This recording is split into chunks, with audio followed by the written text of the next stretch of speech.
Bom dia! Estamos de volta com o nosso devocional Florescer, hoje número 268, reavivando o amor pela vinda de Cristo, baseado no livro de Mateus, nos capítulos 24 e 25. Nós estamos reavivando, criando essa expectativa, essa esperança. Estamos vendo as parábolas, a forma como Jesus ensinava os seus discípulos de uma forma simples, humilde, mas ele ensinava os seus discípulos a seu respeito, o seu ministério e tudo aquilo que iria acontecer, as últimas coisas. E ele estava então explicando este discurso, um discurso profético a respeito da sua volta, da sua vinda. E ele então usou parábolas. Já estudamos a parábola da figueira e hoje nós vamos então tirar a lição e os princípios importantes da parábola do servo fiel e do servo mau, que está nos versículos 45 a 51. Então, terminando esse capítulo 24. A parábola do bom servo e do mau servo. Quem é, pois, o servo fiel, prudente, a quem o Senhor confiou os seus conservos para dar-lhes o sustento a seu tempo? Bem-aventurado aquele servo a quem o seu senhor, quando vier, achar fazendo assim. Em verdade vos digo que lhe confiará todos os seus bens.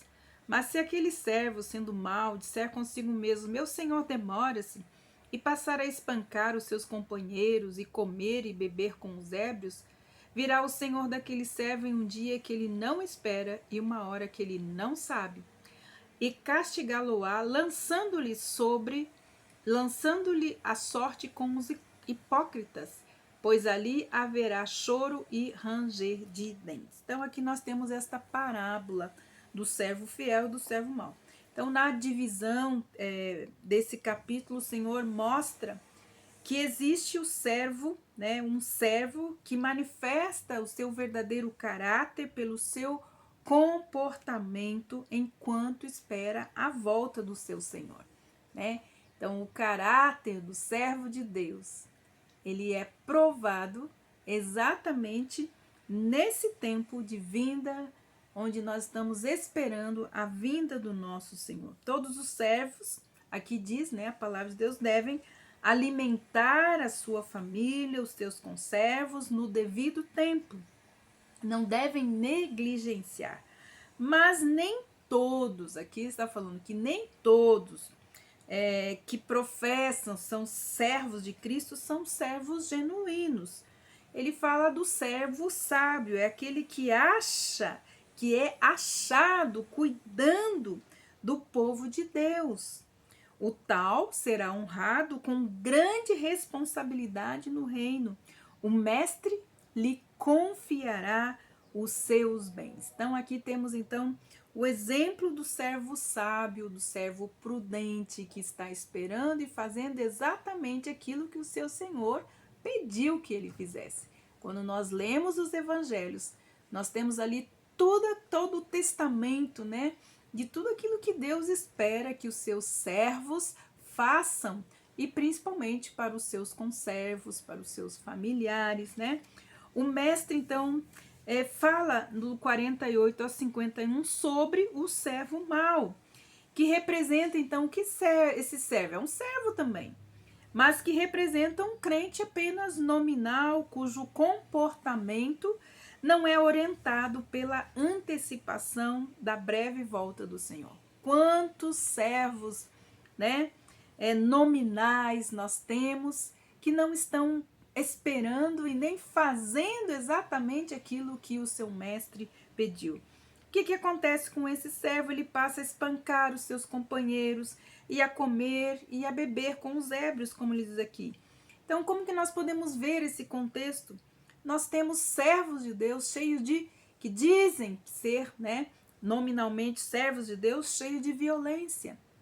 Violência com a família, violência com o seu próximo, cheio de arrogância, cheio de orgulho, de jactância, de engano, que são agressivos, que são maus, que são mentirosos, que são glutões e vivem em bebedice e ao mesmo tempo vivem na casa do Senhor. Tal comportamento demonstra então que ele não está pronto e nem apto para o reino de Deus.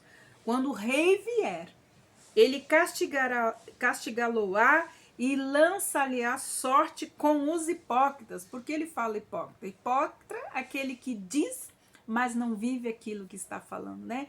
A gente fala é hipócrita. Hipocrisia é o quê?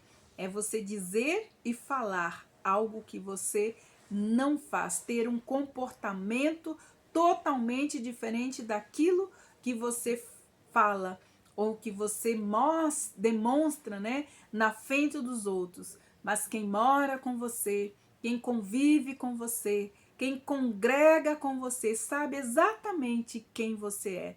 Mas o Senhor não se deixará enganar. Os hipócritas, eles vão chorar e vão ranger os dentes, como diz aqui. Esta parábola, então, se refere à volta visível de Cristo para a terra, como o Messias Rei. Que é o Messias? Messias é o ungido, mas também é aquele que é muito esperado. Isso é o significado que nós temos, então, bíblico, ungido, aquele que é muito esperado. Mas o princípio aqui se aplica ao mesmo tempo ao arrebatamento. Muitos professam ser cristãos, mostram pela sua hostilidade para com o povo de Deus e a sua confraternização com os pecadores, que não está esperando a volta de Cristo.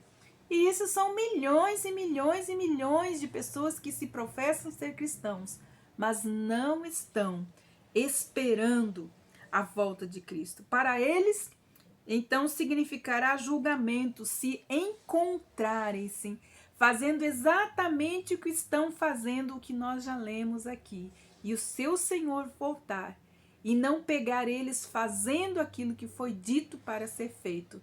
Então eles entrarão em julgamento e não em bênção.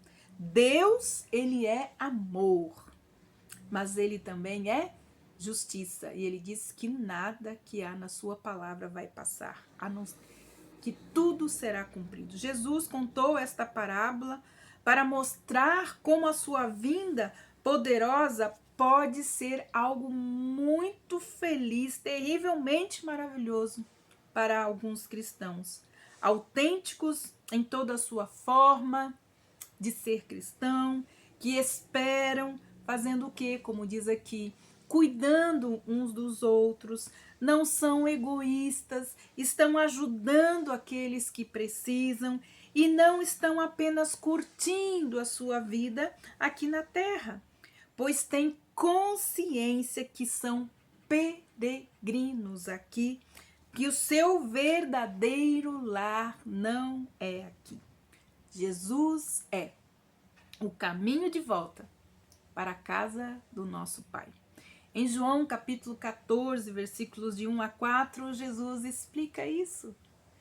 Ele diz assim: o coração de vocês não deve ficar angustiado. Se vocês creem em Deus, creiam também em mim, pois na casa do meu Pai há muitas moradas. Se não fosse assim, eu já lhes teria dito, pois vou preparar um lugar para vocês. E quando eu for e preparar um lugar, voltarei e os receberei para mim mesmo, para que aonde eu estou, vocês estejam também e vocês conheçam o caminho para onde eu vou. Em seu infinito amor por nós, Jesus nos ensina a não nos afligirmos, mas continuarmos crendo em Deus, mas crendo também nele, pois ele foi preparar um lugar para aqueles que creem. O convite aqui é um convite pessoal, é o desejo de Jesus que todas as pessoas compreendam e passem a aceitá-lo como o único caminho, como única verdade e como a única vida a ser vivida. E que um dia nós iremos para a casa do nosso Pai e moraremos juntos. Se pudermos crer em nosso coração nesta preciosa e infalível verdade.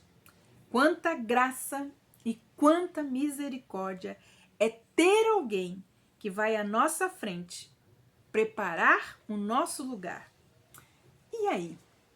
Como vai a sua vida como servo do Altíssimo? Temos tempo de pensar, de retroceder e de nos converter a Jesus, às suas palavras e obedecer também às suas ordenanças. Se é servo de Cristo, estude essa palavra, olhe os evangelhos e você vai ver o que o seu servo tem pedido para você fazer até que ele venha. Que Deus abençoe você e até amanhã com o nosso devocional Florescer.